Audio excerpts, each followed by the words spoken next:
எலிசாவை நோக்கி, இதோ நாங்கள் உம்முடன் குடியிருக்கிற இந்த இடம் எங்களுக்கு நெருக்கமாய் இருக்கிறது. நாங்கள் யோர்தான் மட்டும் போய் அவ்விடத்தில் ஒவ்வொருவர் ஒவ்வொரு உத்திரத்தை வெட்டி குடியிருக்க அங்கே எங்களுக்கு ஒரு இடத்தை உண்டாக்குவோம் என்றார்கள். அதற்கு அவன், போங்கள் என்றான். அவர்களில் ஒருவன், நீர் தயவு செய்து உமது அடியாரோட கூட வர வேண்டும் என்றான். அதற்கு அவன், நான் வருகிறேன் என்று சொல்லி அவர்களோட கூட போனான். அவர்கள் யோர்தான் நதியருகே வந்தபோது மரங்களை வெட்டினார்கள். ஒருவன் ஒரு உத்திரத்தை வெட்டி விழுத்துகையில் கோடாரி தண்ணீரில் விழுந்தது. அவன், ஐயோ என் ஆண்டவனே, அது இரவலாக வாங்கப்பட்டதே என்று கூவினான். தேவனுடைய மனுஷன், அது எங்கே விழுந்தது என்று கேட்டான். அவன் அந்த இடத்தை காண்பித்த போது ஒரு கொப்பை வெட்டி அதை அங்கே எரிந்து அந்த இரும்பை மிதக்க பண்ணி அதை எடுத்துக்கொள் என்றான். அப்படியே அவன் தன் கையை நீட்டி அதை எடுத்துக்கொண்டான். ஆமென். அல்லேலூயா. சொல்லுங்க அல்லேலூயா. நல்ல அல்லேலூயான்னு சொல்லுங்க. அல்லேலூயான்னு சொன்னா உங்களுக்கு அல்லலே இல்லை. அல்லேலூயா. அதாவது ஒரு தீர்க்கதரிசியின் புத்திரர் எலிசாவை நோக்கி என்ன செய்யறாங்க? எங்களுக்கு குடியிருக்க இடம் இல்லை, நெருக்கமாயிட்டு. ஆமென். ஒரு குடும்பம் இருக்கும் பொழுது நீங்க பாத்தீங்கன்னா அப்பா அம்மா இருப்பாங்க, 4 பிள்ளைங்க இருப்பாங்க. அந்த 4 பிள்ளைங்களுக்கு கல்யாணம் ஆன உடனே அந்த வீடு பத்துமா? பத்தாது. ஆளாளுக்கு ஒரு ரூம் வேணும். அப்ப என்ன செய்யணும்? இன்னொரு வீடை கட்டணும். ஆளாளுக்கு தனித்தனி வீட்டை என்ன செய்யணும்? கட்டணும். அப்படி நெருக்கம் உண்டாகிற நேரத்தில் விசாலம் உண்டாக்குறதுக்கு ஒரு இடம் என்ன செய்யணும்? நாங்கள் எங்களுக்கு வாங்கணும், நாங்கள் இது பண்ண போகிறோம், நாங்கள் இப்படி ஒரு இடத்துல போய் மரத்தை உத்திரத்தை வெட்டிட்டு வந்து குடியிருக்காங்க, எங்களுக்கு ஒரு இடத்தை உண்டாக்குவோம் என்று அவர்கள் சொன்ன பொழுது எலிசா சொல்றாரு, நீங்க போய்ங்க, தாராளமா இதை என்ன செய்யுங்க. அப்போ ஒருத்தர் சொல்றாரு, நாங்க போறது இருக்கட்டும், ஆனா நீங்க எங்க கூட வரணும்னு கூப்பிடுறோம். அல்லேலூயா. என்னைக்குமே நல்லா புரிஞ்சுக்கோங்க, நம்மளை நடத்துறதுக்கு ஒரு ஆள் இருக்கணும். அல்லேலூயா. இன்றைக்கு ஒரு இப்போ நீங்க பாத்தீங்க அப்படின்னு சொல்லி சொன்னா, ஒரு கம்பெனி இருந்தால் அதுக்கு ஒரு முதலாளி இருப்பாங்க, ஒரு மேனேஜர் இருப்பாங்க, சூப்பர்வைசர் இருப்பாங்க, வேலை செய்யறதுக்கு ஒவ்வொருத்தர் நடத்துறதுக்கு வச்சிருப்பாங்க. ஆமென். அதுபோல் நீங்கள் பார்த்தீங்கன்னா ஒரு ஸ்கூலுன்னு இருந்தால் அதில் கரஸ்பாண்டன்ட் இருப்பாங்க, முதலாளி இருப்பாங்க, ஹெச்எம் இருப்பாங்க, ஏஹெச்எம் இருப்பாங்க, அதை நடத்துகிறதுக்கு ஒரு ஆள் இருப்பாங்க. ஹல்லேலூயா. ஹல்லேலூயா. ஒரு சர்ச்சுன்னா அதுக்கு ஒரு பாஸ்டர் இருப்பாங்க, அவங்களுக்கு கீழே சில நிறைய அசிஸ்டன்ட் பாஸ்டர் இருப்பாங்க. இப்படியாக ஒரு ரெவரன், நம்ம டினாமினேஷன் சர்ச்சஸில் பார்த்தீங்கன்னா அதுக்கு உண்டான உபதேசிமார், கோயில் குட்டி, இப்படி ஒவ்வொன்றுக்கும் நடத்துறதுக்கு ஆள் இருப்பாங்க. ஒரு குடும்பத்தை எடுத்துக்கிட்டீங்கன்னா குடும்ப தலைவன் இருப்பாங்க. ஹல்லேலூயா. இப்படி அநேகர் இந்த நாட்களிலே நம்ம எல்லாத்தையும் நடத்தி சரியா கொண்டு போகணும்னா நடத்துகிறதற்கு ஒருவர் இருக்க வேண்டும். ஹல்லேலூயா. அந்த நடத்துறவர் நம்முடைய இழப்புகள் எல்லாம் ஏற்படும் பொழுது அதை சரி கட்டுகிறதற்கு அவர் நமக்கு உதவி புரிகிறவராய் இருக்க வேண்டும். ஆமென். ஹல்லேலூயா. நம்ம ஒரு கடன் பட்டு போயிட்டோம்னா என்ன செய்யணும்? அந்த கடனை தூக்கி விடுறதுக்கு ஒரு ஆளு வேணும். ஹல்லேலூயா. ஹல்லேலூயா. அப்ப இன்னைக்கு நல்லா நீங்கள் புரிந்து கொள்ளுங்கள், ஆண்டருடைய பிரசனமும் ஆண்டருடைய வல்லமையும் ஆண்டருடைய மகிமையும் இன்றைக்கு நம்மளை என்ன செய்யணும்? நிரப்பணும். ஹல்லேலூயா. ஹல்லேலூயா. ஆமென். இன்னைக்கு நம்ம இப்ப ஆண்டவருக்கு முதலிடம் கொடுக்கணும். யாருக்கு முதலிடம் கொடுக்கணும்? ஆமா, கிரிக்கெட்டுக்கு முதலிடம் கொடுக்க கூடாது. ஹல்லேலூயா. எதுக்கு முதலிடம் கொடுக்கணும்? ஆண்டவர். கிரிக்கெட் என்னைக்குனாலும் ஆடுவாங்க, நாளைக்கு காலையில் கூட என்ன செய்யலாம், அந்த மேட்சை திரும்ப வச்சு பார்த்துக்கலாம். ஹல்லேலூயா. ஆனால் ஆண்டவருடைய பிரசன்னம் நம்மளை என்ன செய்யணும்? வழி நடத்தும். ஹல்லேலூயா. கவனிங்க, இங்கே கவனிங்க. ஹல்லேலூயா. அபிக்குட்டி இங்கே கவனி. ஹல்லேலூயா. ஆமென். ஸ்தோத்திரம்.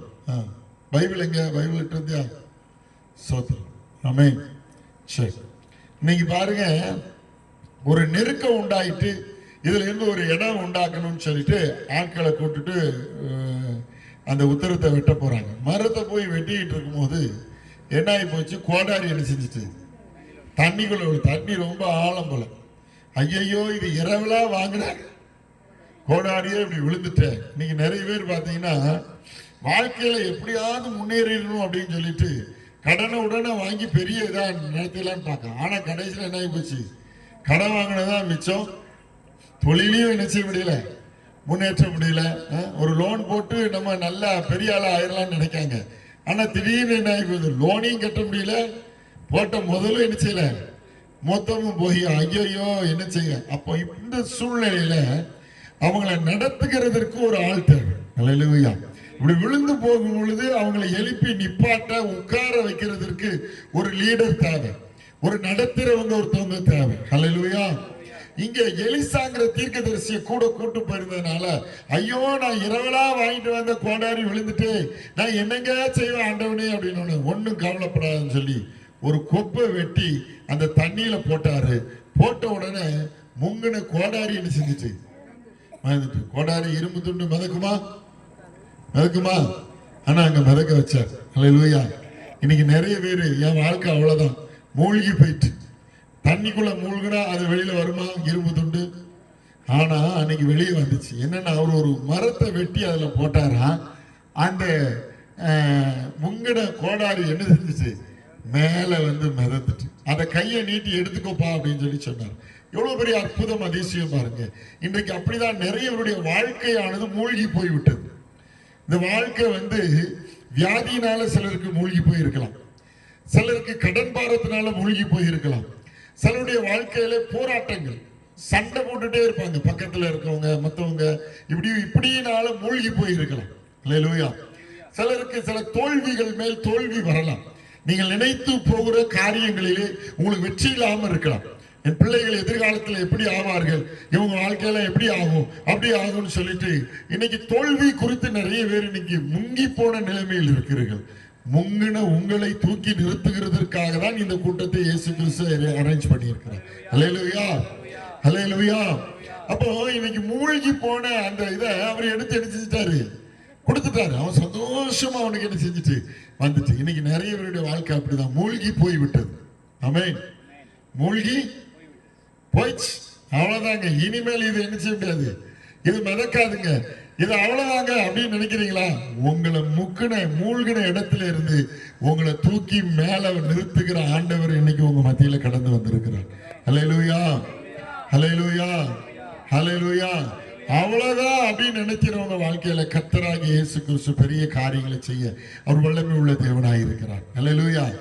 நாங்கள் ஊழியம் ஆரம்பித்த நாட்களிலே சென்னை பகுதியிலே நாங்கள் ஊழியம் செய்து கொண்டிருந்தோம். அப்பொழுது நாங்க ஞாயிற்றுக்கிழமை தோறும் சுவிசேஷ பணிக்காக ஒவ்வொரு இடமா போவோம். அப்போ அன்றைக்கு ஒரு முறை நாங்கள் எண்ணூர் அப்படிங்கிற ஒரு கிராமத்திற்கு, அந்த ஒரு இடம் இப்போ அது நல்ல சிட்டி, அப்போ ஒரு கிராமம் மாதிரி இருக்கும், அந்த இடத்துக்கு நாங்கள் போயிருந்தோம். அப்போ அங்கே இருந்த நாங்கள் இயேசுவை பத்தி சொல்லிட்டு போனோம்னா, அங்க இருந்து ஒரு ரோமன் கத்தோலிக்க திருச்சபையான ஒரு குடும்பம் போறவங்க எங்களை கூப்பிட்டு எங்க வீட்டுல ஜெபிங்கன்னு சொல்லி அழைத்தார்கள். அப்ப நாங்க அவங்களுக்கு போய் ஜெபிக்க போயிருந்தோம். போயிருக்கும் பொழுது அவங்க சொன்ன காரியம் ரொம்ப சோகத்துல இருந்தாங்க. என்ன அப்படின்னா, அவங்க வந்து ஒரு மீன் பிடிக்கிற ஒரு தொழிலை செய்கிற ஒரு மனுஷன். அவருடைய பார்ட்னர் இவங்களுக்கு எந்த லாபத்தையும் கொடுக்காம அவரு எல்லாத்தையும் எடுத்துக்கிட்டு என்ன செஞ்சாரு, இவரை ஏமாத்திட்டு என்ன செஞ்சாரு, அவர் போய்விட்டாங்க. அது அந்த சோகம் அவரை விட்டு அகல்றதுக்குள்ள அவர் வளர்த்த ஒரே ஒரு பையன், வாலிப பையன் காணாம போயிட்டான். வீட்டை விட்டு காணாம போய் 1 மாசம் ஆச்சு அப்படின்னு சொல்லி ரொம்ப சோகமா இருந்தாங்க.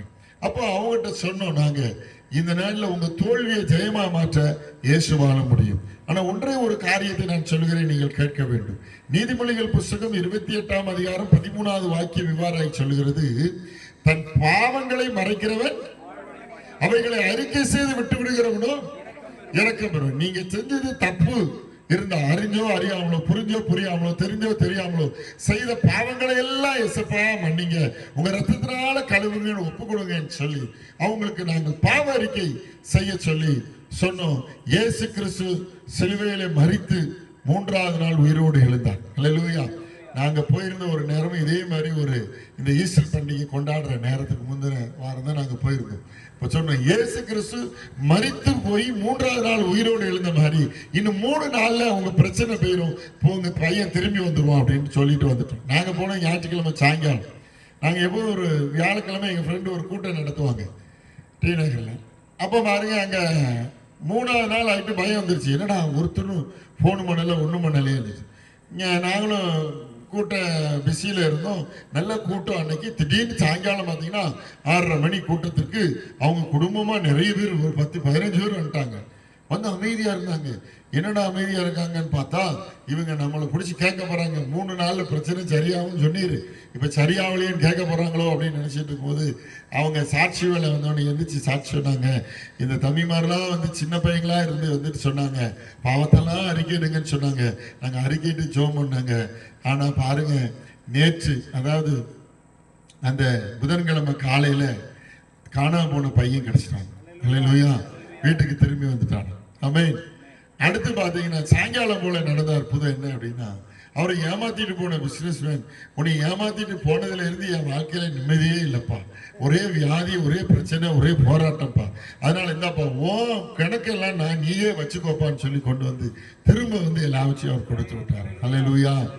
பாருங்க, இயேசு கிறிஸ்து 3ஆம் நாளிலே உயிரோடு எழுந்தது போல இந்த ஈஸ்டர் பண்டிகைக்கு முன்பாக நாங்க சொல்றோம், இன்னைக்கு இங்க இருந்து நீங்கள் நினைக்கிற உங்கள் வாழ்க்கையிலே, உங்களுடைய தொழிலிலே, உங்கள் கடன் பாரத்திலே, உங்கள் பலவீனத்திலே இயேசு கிறிஸ்து ஒரு அற்புதம் செய்ய அவர் வல்லமையுள்ள தேவனாய் இருக்கிறார். அல்லேலூயா, அல்லேலூயா.